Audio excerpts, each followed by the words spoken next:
Nós iniciamos o nosso curso propriamente dito com o estudo da radiação eletromagnética. Esse tema, a radiação eletromagnética é um dos mais importantes para a gente entender, na verdade, alguns conceitos que vocês utilizarão principalmente na química analítica quantitativa.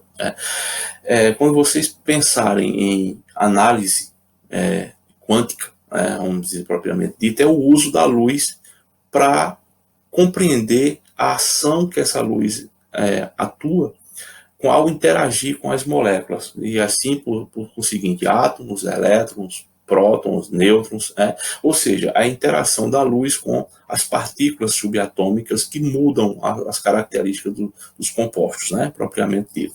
Então, o que é uma onda eletromagnética?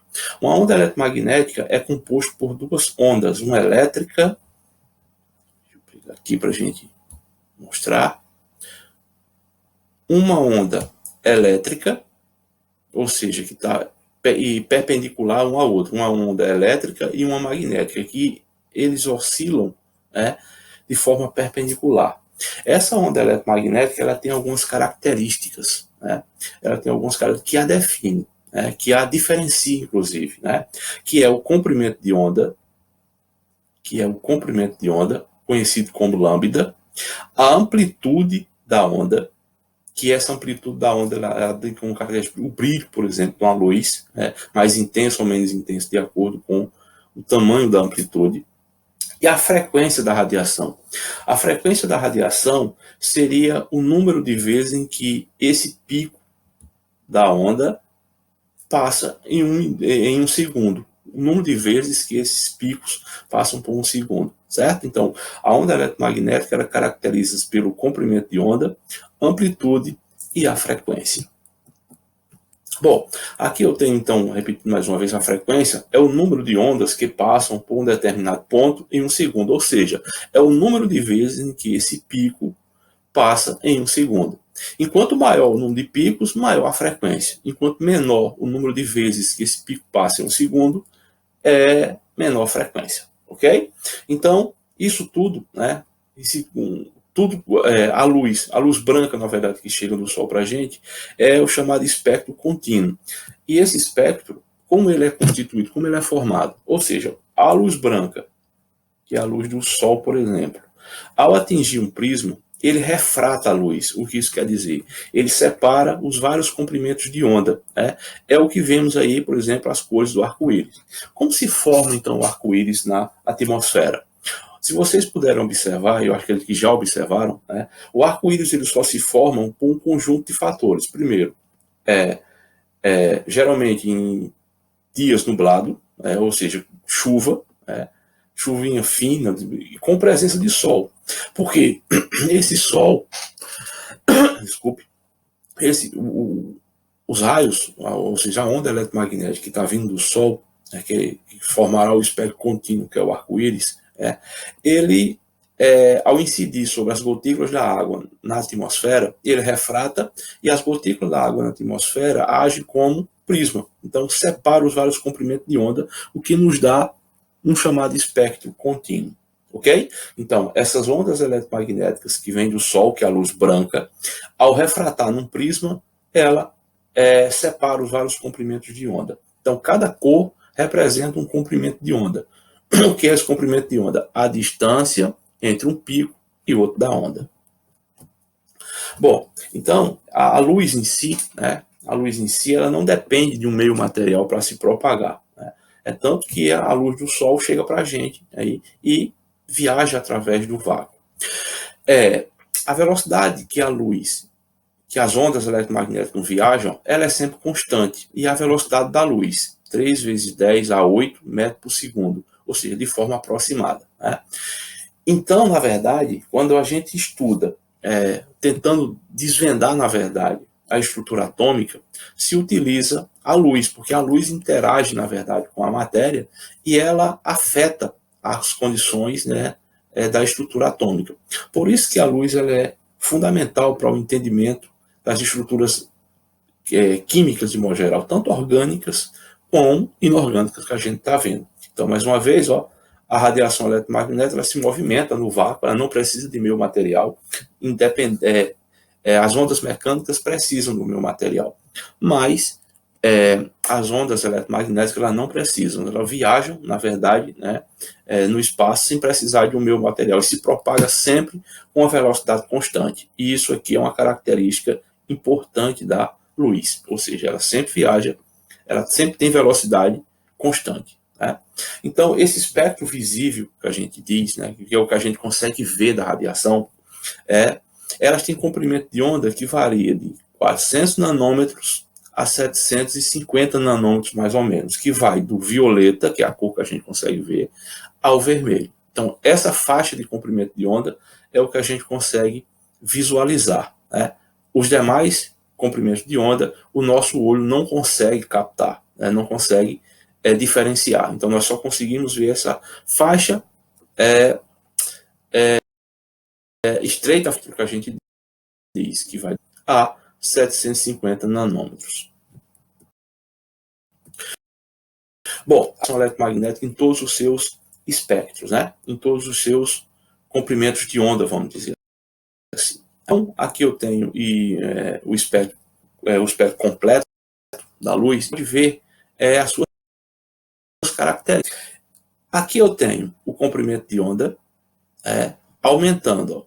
Veja que aqui eu tenho o comprimento de onda aumentando, que vai do raio gama, raio X, raio ultravioleta, e o que a gente consegue ver, que é só esse pequeno pedaçozinho aqui, que a gente chama de espectro visível. Esse espectro visível, ele compreende os comprimentos de onda, que é a distância entre os dois picos da onda, que vai de 400 a 750 nanômetros. Esse nanômetros é a unidade de comprimento, ou seja, a distância de um pico ao outro da onda. E é isso que a define, juntamente com a frequência.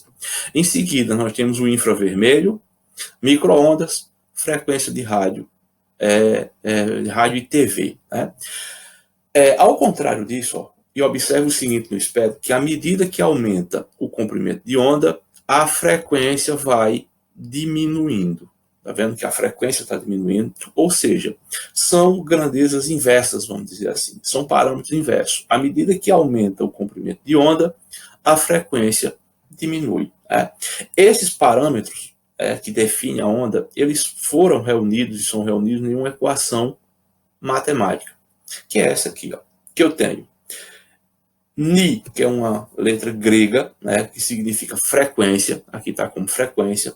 Lambda, que é outra letra grega, que é o comprimento de onda. E C é a velocidade da luz. Então, essas grandezas elas são definidas, elas são postas na equação. E a velocidade da luz é igual à frequência da radiação, aqui, ó, a frequência da radiação, Ni, vezes o comprimento de onda lambda. Ok? Então, essas grandezas, elas definem, na verdade, a radiação eletromagnética. No próximo slide, a gente vai ver como converter, na verdade, esses vários parâmetros e calcular e aplicar essa equação. Nesse quadro, nós temos aqui os múltiplos e os submúltiplos aqui do metro. Né? Aqui eu tenho um metro, que a gente sabe que um metro tem 100 centímetros. 1 milímetro, 10 a menos 3, 1 micrômetro, 10 a menos 6 metros, um nanômetro, que tem 10 a menos 9, um angstrom, que é uma unidade de medida que nos livros mais antigos vocês vão ver essa unidade. Né?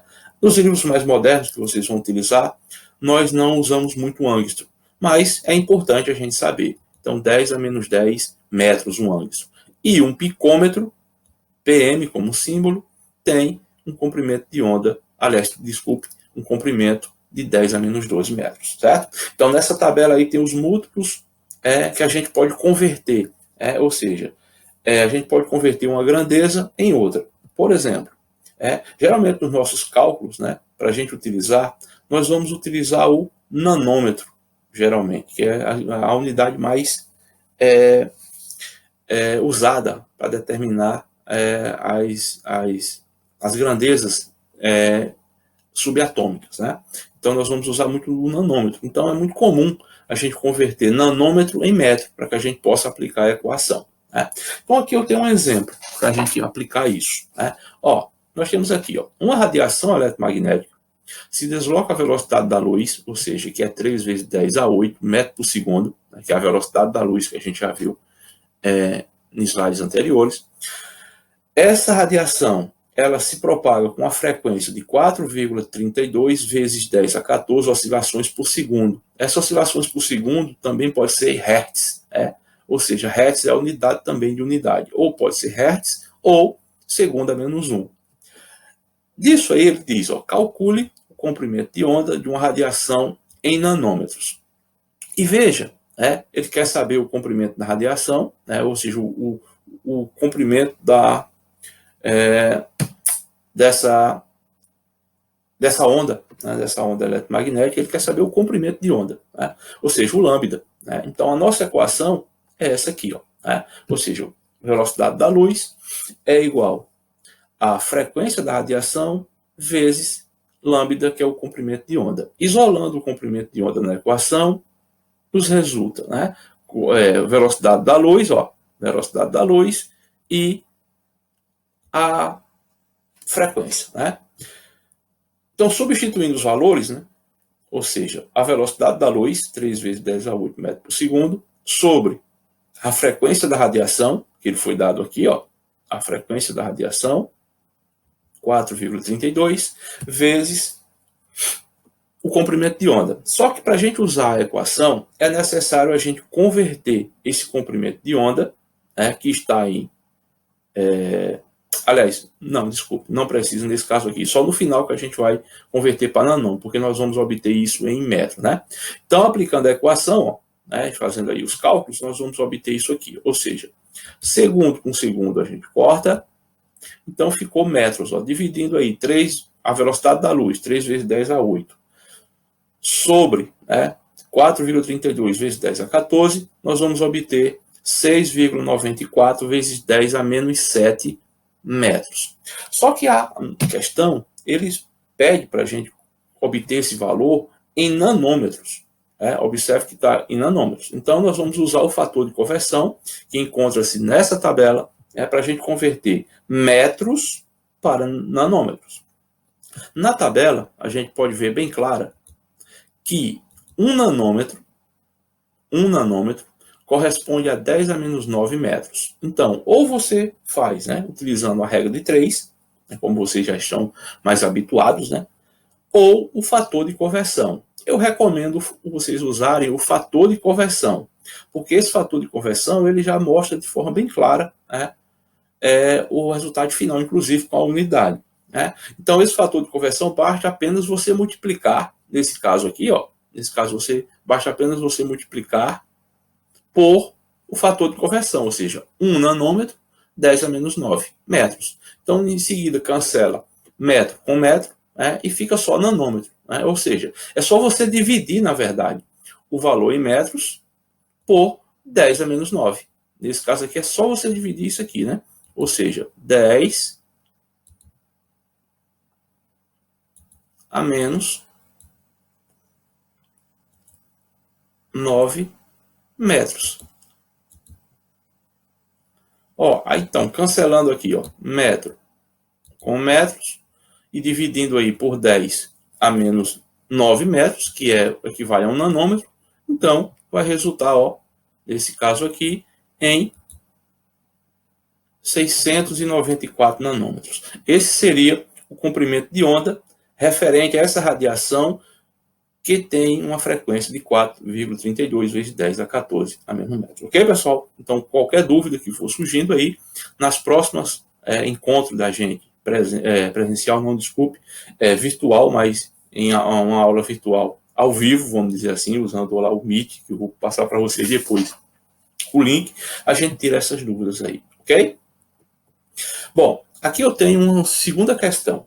Ele diz o seguinte: o comprimento de onda da luz verde dos semáforos está centrado, ou seja, tem um comprimento de onda de 522 nanômetros. Ele pergunta, qual é a frequência da radiação?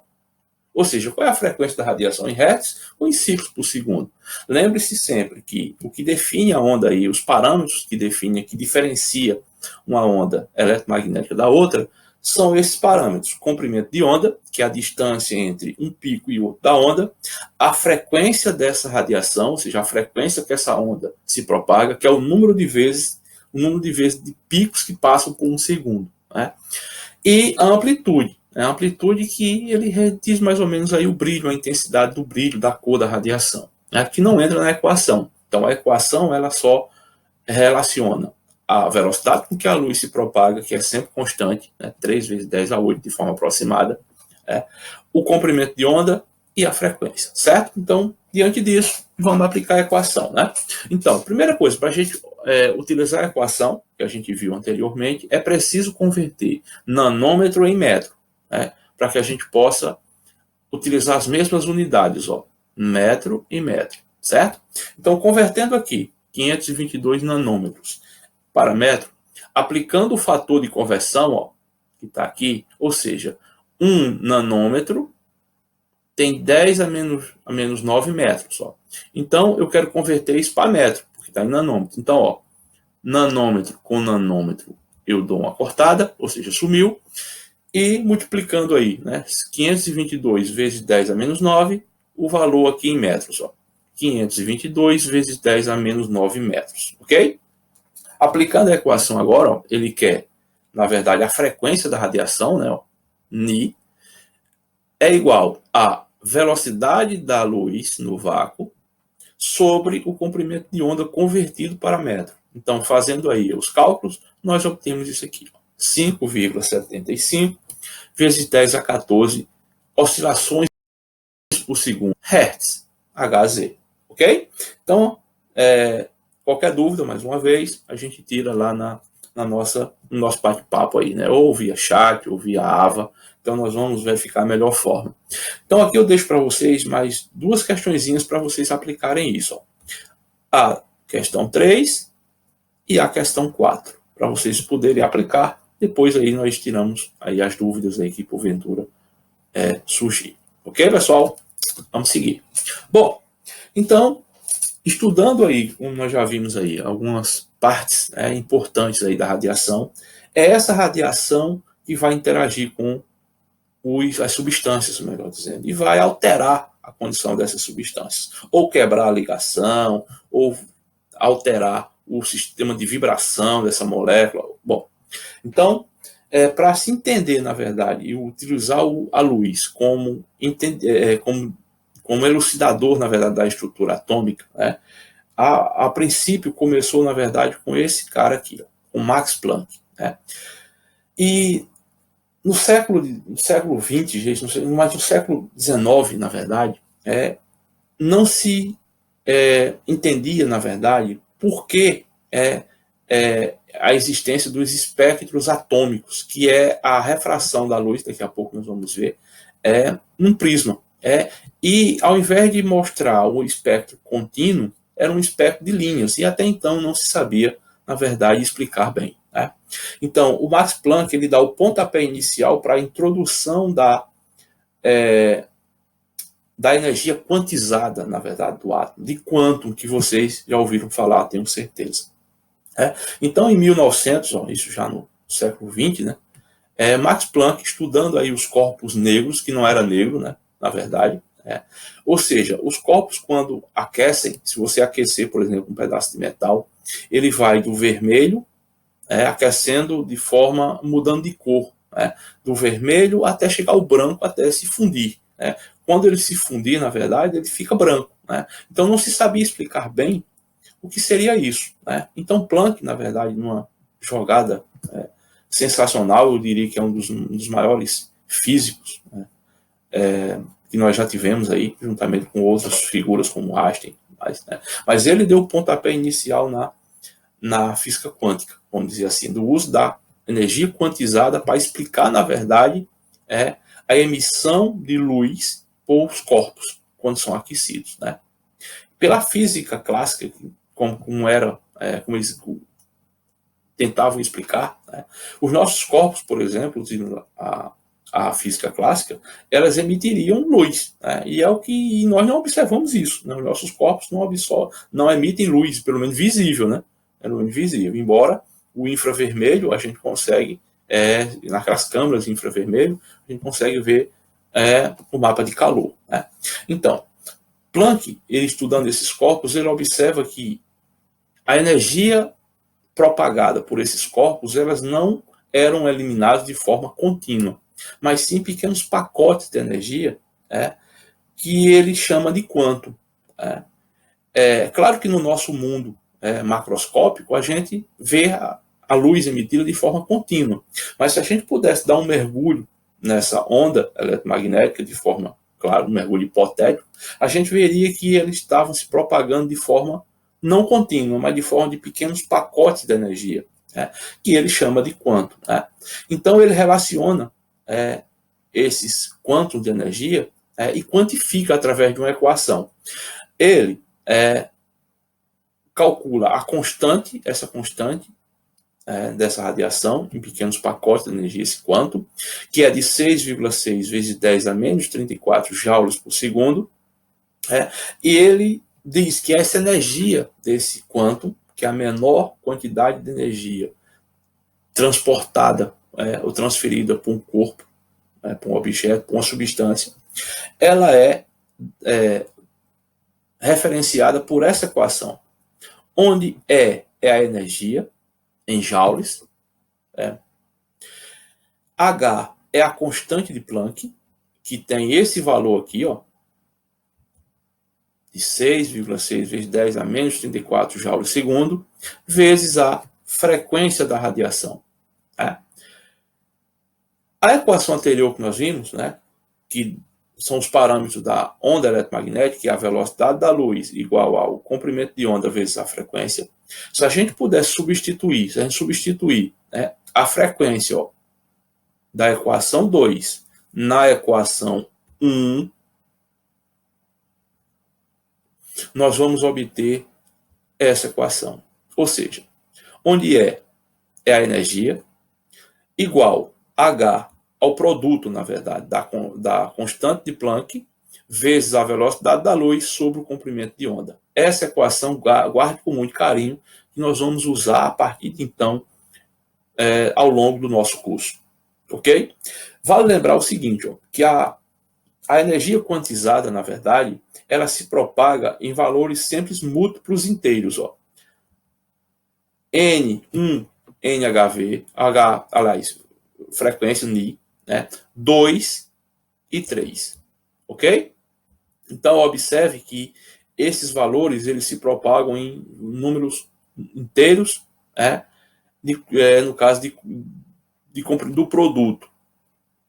Constante de Planck vezes a frequência dessa radiação. Ok, pessoal? Então, Max Planck, na verdade, ele dá o pontapé inicial para a gente entender, na verdade, a estrutura atômica, ou seja, como os elétrons se comportam num átomo.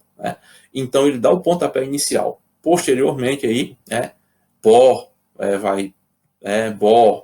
vai utilizar a energia quantizada para tentar explicar e melhorar, na verdade, o modelo atômico proposto por Rutherford, que eu acredito que vocês conhecem.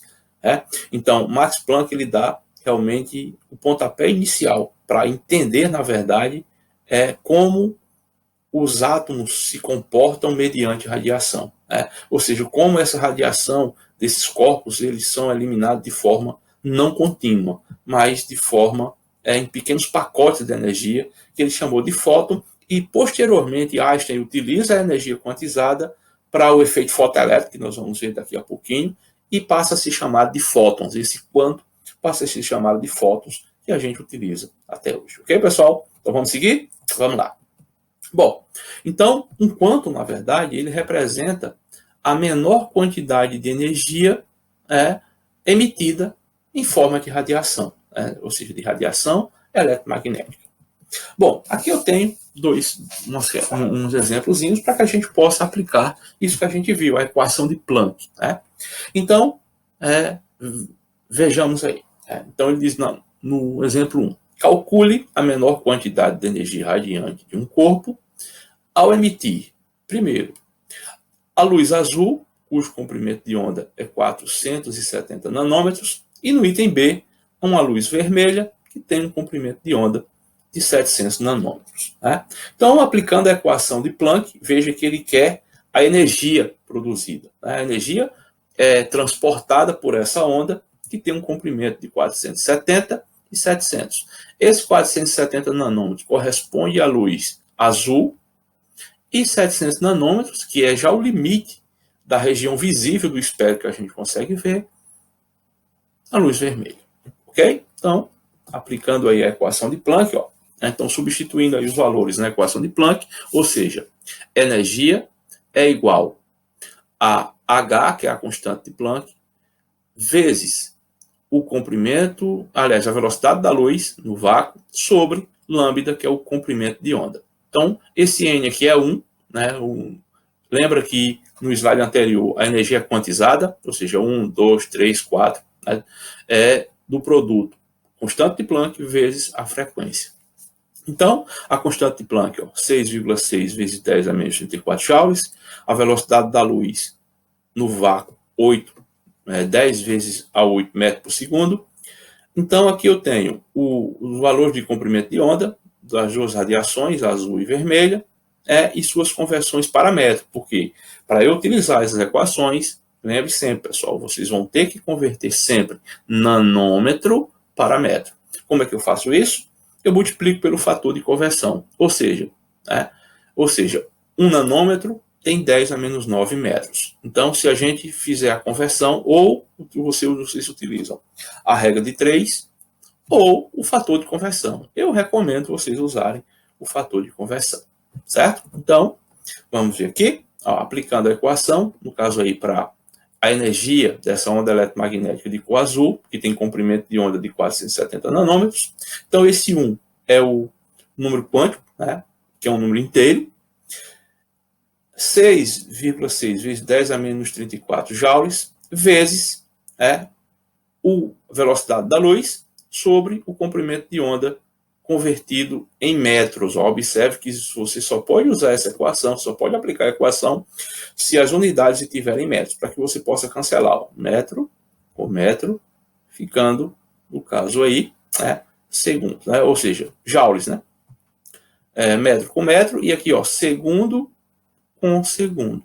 A gente corta e veja que só fica a unidade final, que é o joule. Tá vendo? Que é o joule aqui, que está aqui, que é a unidade de energia. Então, se a gente fizer isso aí, essa radiação, que tem comprimento de onda de 470 nanômetros, ela tem a energia de um fóton apenas. Então, lembra, pessoal, é um fóton apenas.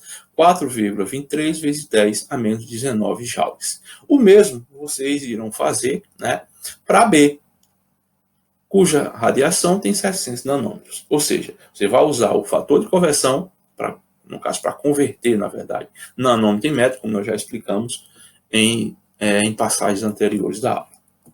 E aqui a B, né? A B aplicando o mesmo princípio que nós fizemos para A, né? No item B, a radiação é de 700 nanômetros, convertido aqui em metros, né? Ou seja, 7 vezes 10 a menos 7 nanômetros, metros, perdão, e fazendo os cálculos, 2,84 vezes 10 a menos 19 joules. Ok, pessoal? Beleza? Então vamos seguir, né? Vamos seguir aí que tem mais algumas questõezinhas para a gente fazer e aplicar. Aqui eu tenho a questão 2 e a questão 3. Né? Na questão 2, ele pede para a gente calcular a energia de um fóton que tem comprimento de onda de 5 vezes 10 a 4 nanômetros e um fóton de comprimento de onda de 5 vezes 10 a 2 nanômetros. Né? Na questão 2, ele diz que o cobre é bombardeado, ou seja, os átomos de cobre são bombardeados com elétron de alta energia, os raios-x, que é uma radiação eletromagnética, que, por sinal, tem um comprimento de onda bem pequeno, então transporta uma quantidade de energia grande. Então, ele diz que calcula a energia em joules associado com os fótons se o comprimento de onda for esse aqui. Né? Então, aplicando a equação aí na questão 2, né? A equação de Planck, energia é igual a constante de Planck vezes a velocidade da luz sobre o comprimento de onda. Algo que é importante que se diga, pessoal, é o seguinte, que a energia, tá vendo aqui, a energia, ela é inversamente proporcional ao comprimento de onda. Observe que, se esse valor de comprimento de onda for grande, ou seja, se isso aqui aumentar, a energia vai diminuir. Por outro lado, se esse comprimento de onda aqui, ele diminuir, a energia irá aumentar. O que isso significa? Isso significa, pela equação de Planck, que radiações eletromagnéticas que têm um comprimento de onda bem pequeno, que é a distância entre um pico e outro da onda, elas transportam uma quantidade de energia muito grande, né? Por outro lado, se eu tenho uma radiação, um comprimento de onda grande, a energia vai ser pequena. Isso, quando vocês analisam o espectro, vocês vão perceber bem claramente. Das radiações, quais as que transportam mais energia? Aquelas que têm um comprimento de onda bem pequeno, que é os raios cósmicos, o raio gama, raio X, que são realmente danosos demais à nossa vida. Por quê? Porque esses raios, essas ondas eletromagnéticas e esses raios, ao atingir as moléculas, elas quebram as ligações. Se elas quebram as ligações, elas destroem as células. Porque as células, vocês sabem aí, que são formadas por compostos químicos. Então, ao interagir, essa radiação interagir no nosso corpo, por exemplo, elas têm o poder de quebrar as moléculas, de quebrar as moléculas, e quebrando as moléculas a gente perde a nossa referência, vamos dizer assim.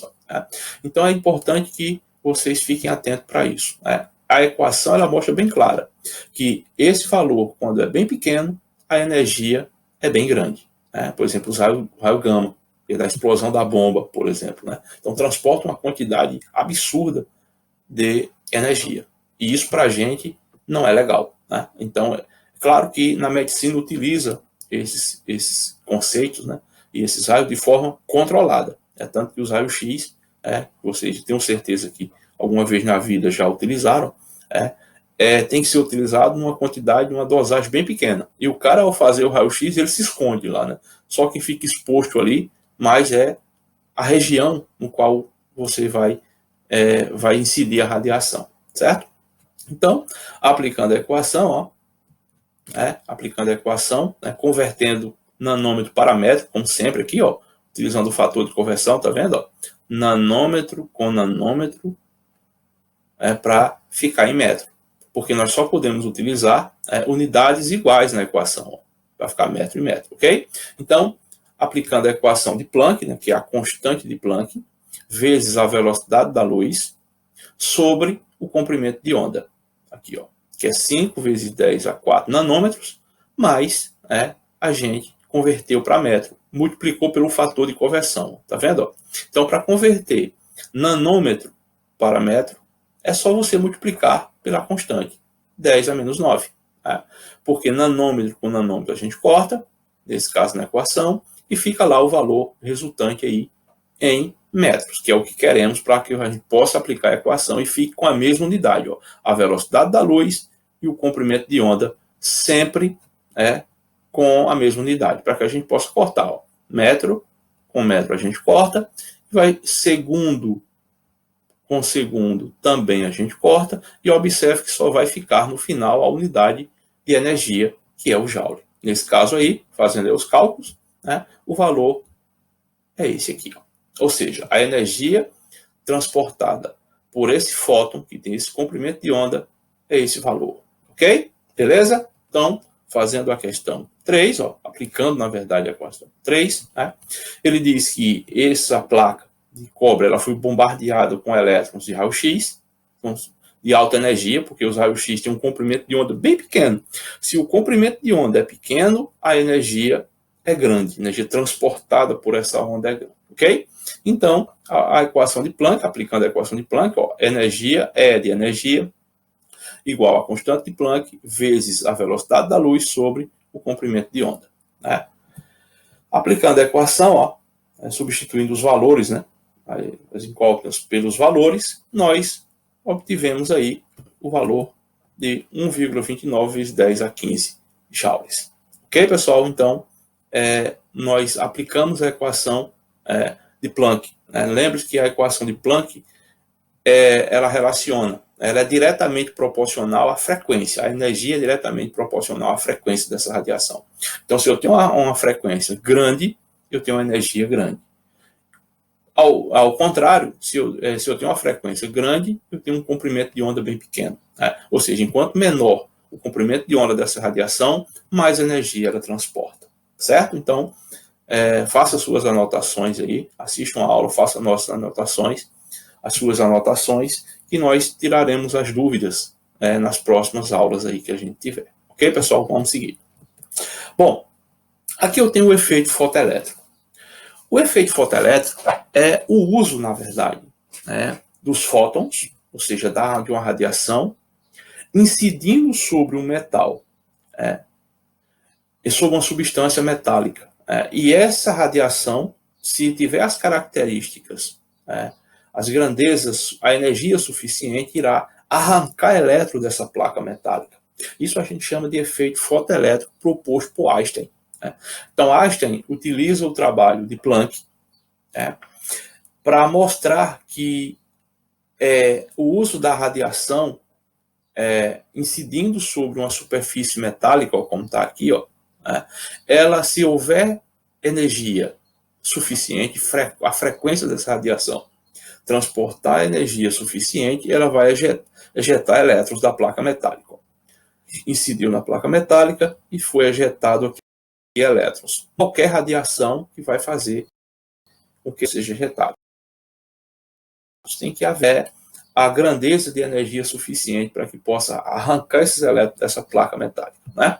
Então, Einstein, na verdade, ele quantifica esse valor, ou seja, HF, que a gente já viu, H é a constante, aqui eu portuguesei, tá? Ao invés de colocar Ni como a frequência, eu coloquei F de frequência, para que vocês não se confundam. É igual à energia de ligação. Que energia de ligação é essa? A força com que um átomo mantém o outro junto na ligação metálica. Então, para que ocorra a ejeção, essa energia que está incidindo sobre a molécula aqui, tem que, sobre o átomo em si, tem que ser maior do que essa energia de ligação. Senão o elétron não é arrancado. Mas C, que é a energia cinética desse elétron ao ser ejetado. Ok? Então, essa é a equação proposta por Einstein do efeito fotoelétrico. Falo lembrar, pessoal, aí que o Einstein ele ganha o prêmio Nobel dele, que ele ganha, com efeito fotoelétrico, e não a relatividade, como a maioria acha. Né? Então, o Einstein ele ganha o único prêmio Nobel que ele recebe do estudo do efeito fotoelétrico.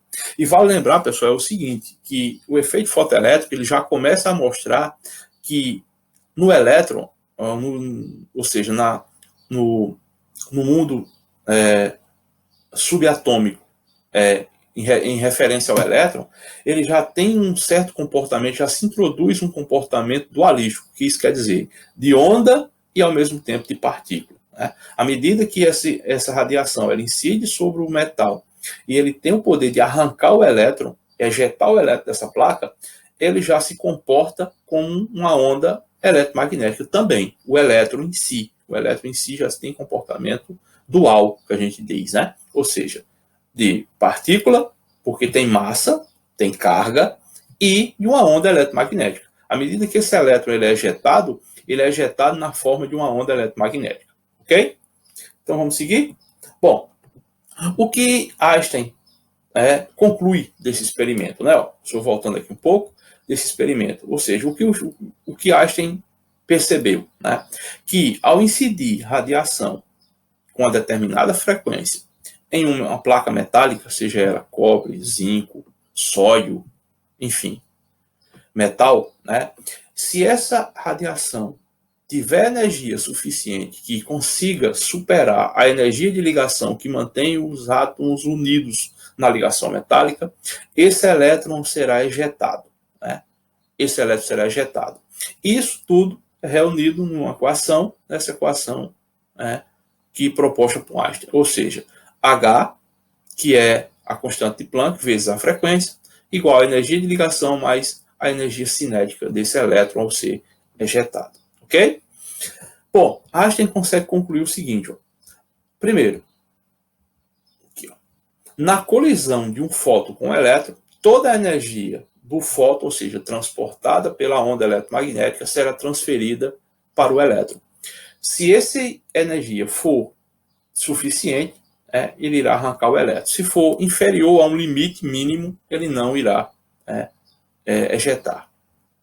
Segunda conclusão: os elétrons só são ejetados da placa metálica quando a energia incidente da radiação for maior do que a energia de ligação, que eu já mencionei para vocês.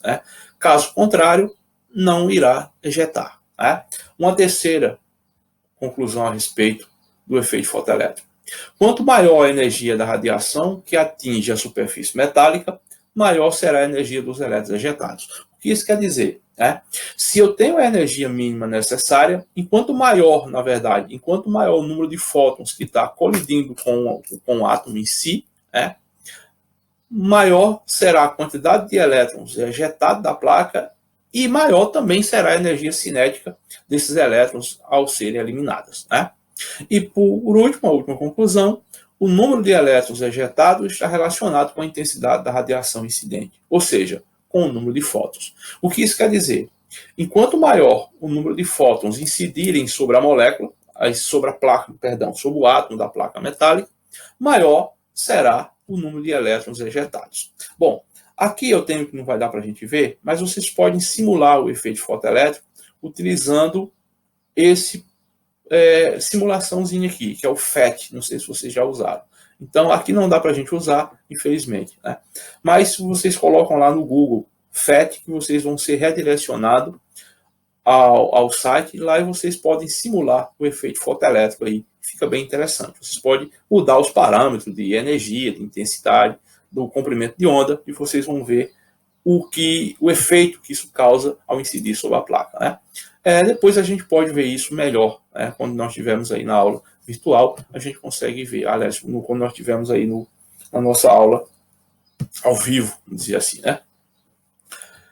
Bom, aqui eu tenho uma aplicaçãozinha do efeito fotoelétrico, do efeito fotoelétrico. Eu vou dar um pulo e vou introduzir, na verdade, para a gente encerrar, se não fica muito longa, eu vou para o átomo de Bohr. E em umas aulas posteriores a gente pode voltar e aplicar essas equações, tá? Bom, então nós vimos até então quais os parâmetros, na verdade, da luz, quais os parâmetros aí da luz, como a radiação eletromagnética se propaga. Ou seja, se a luz branca, na verdade, a luz do Sol, incidir sobre um prisma, passar por uma fenda, incidir sobre um prisma, você vai ver o chamado espectro contínuo da luz, ou seja, todos os comprimentos de onda da região de 400 a 700 nanômetros. Isso é o chamado luz branca. Como eu já falei, é o efeito aí do arco-íris. Ou seja, a luz incidindo sobre um prisma, ele irá refratar, irá separar os vários comprimentos de onda. Claro que dessa onda eletromagnética que vem do Sol, a gente só consegue ver esse pequeno pedaço, que é o espectro visível que nós chamamos, e corresponde aí, na verdade, a 400 a 650 nanômetros. Certo? Então, quando a luz branca acontece e refrata sobre um prisma, incide sobre um prisma, ele tem o poder, na verdade, de separar os vários comprimentos de onda. E o que nós vimos aí, essa pequena fração do espectro, que chama espectro contínuo. Tem todos os comprimentos de onda, correspondente a 400 a 750 nanômetros. Claro que aqui existem as outras partes, o infravermelho, ultravioleta, que a gente não consegue ver, certo? Bom, então, o que acontece, por exemplo, se a gente substituir essa luz por um átomo em si, por uma substância em si, por vapor de uma substância? O que aconteceria, na verdade, ao se aquecer esse gás, ou resfriar esse gás? Então, aqui eu tenho um resultado de espectro, ou espectro contínuo, que é a luz branca, um gás quente, ou seja, aquecido, e um gás resfriado. Em uma ampola, por exemplo, você coloca uma ampola com gás hélio, com vapor de sódio, neônio, e aí sucessivamente, o hidrogênio. E aí a gente vai acontecer um efeito interessante. Ao invés de produzir o espectro contínuo, como seria o mais comum, vamos dizer assim, na luz branca, ocorre um chamado espectro de emissão. E observe o seguinte, ó, e dependendo do gás, ele vai produzir essas linhas aqui, ó, são chamadas de linhas espectrais. Ó. Ao invés do espectro contínuo, ela vai produzir essas pequenas linhas espectrais. E isso realmente causou, isso no século XX, não se conseguia entender o porquê da produção dessas linhas espectrais. Aqui o espectro de emissão e aqui o espectro de absorção. O espectro de absorção, vocês observam que ele foi removido os mesmos comprimentos de onda aqui, ou seja, as mesmas linhas espectrais das mesmas regiões. Ó, tá vendo? Foi mostrado os demais e foi omitido aqui essas raias espectrais. Enquanto de emissão, ó, aqui ficou preto, e só mostrou as pequenas linhas espectrais. Isso é o chamado de espectro atômico, ok? E esses espectros atômicos, o entendimento deles vai deslumbrar com a elucidação da estrutura atômica que hoje nós conhecemos, principalmente ao entendimento da eletrosfera do átomo, ok? Os primeiros, a introdução, na verdade, na mecânica quântica, ela vai elucidar, na verdade, essas raias espectrais, essas raias espectrais. Bom, aqui eu tenho, só para a gente encerrar nossa aula, o espectro de emissão, como funciona, foi o que eu falei para vocês. Ó, se eu colocar um gás aqui, ó, aquecido, e incidir sobre um prisma, esse gás aquecido irá produzir, na verdade, um espectro, não o espectro contínuo de luz, mas o espectro de emissão, ou seja, as raias espectrais. Ó. Então, incidiu a radiação, ao invés de produzir espectro contínuo, ele vai produzir as linhas espectrais em regiões específicas de comprimento de onda. Ou seja, aqui eu tenho o do sódio, e observe que o átomo de sódio, o vapor de sódio aquecido, produz uma linha espectral, em torno de 580 nanômetros. O átomo de hidrogênio, ele produz essas 4 linhas espectrais, ó. Em torno de 400, 430 nanômetros, essa segunda, essa terceira linha espectral e essa quarta linha espectral. Então, ou seja, o hidrogênio, ao aquecer, ele emite determinados comprimentos de onda. Veja que tudo aqui é preto, ó. Ao invés do espectro contínuo, se produziu o espectro de linhas. E, como eu falei, no século XX, no século XIX, não se entendia, na verdade, o porquê dessas linhas espectrais. Não se conseguia entender, na verdade, isso. Então, foi Bohr, na verdade, que, baseado em estudos anteriores, que nós vamos ver, nas séries espectrais, de Balmer, que é na região do visível, o Bohr elucida, na verdade, explica por que se formam essas linhas espectrais ao invés do espectro contínuo. E vai se utilizar, na verdade, as teorias de Planck, aí, do efeito fotoelétrico, porque já se consegue, através do efeito fotoelétrico, como eu falei, o entendimento do que o elétron ele tem comportamento, além de partícula, de onda eletromagnética. Então, o comportamento do elétron para a mecânica quântica é ele funcionar como uma onda eletromagnética, como ele agir como uma onda magnética, que tem um comprimento de onda, que tem uma frequência que transporta uma energia. Ok, pessoal? Então, por hoje, nós ficamos por aqui. Bom estudo para vocês.